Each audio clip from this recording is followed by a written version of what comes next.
Bethany Cherry with Expert Village. Alright, we're going to prepare 2 cups of chopped nuts. I'm going to use this chopper, but you can also just use a knife and just chop it up that way.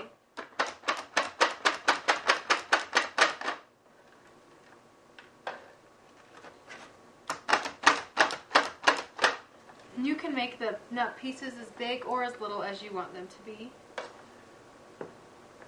I'm going to do a medium size.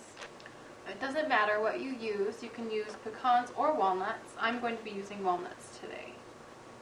I just want to measure these out and make sure I get 2 cups.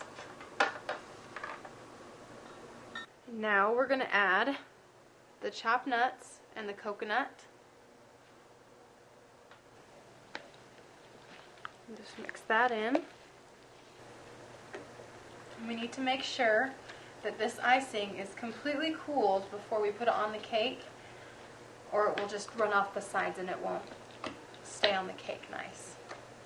You can, if you wanted to get cooled faster, you can put the icing in the fridge and help it to cool down, or you can just leave it out on the counter and let it cool that way.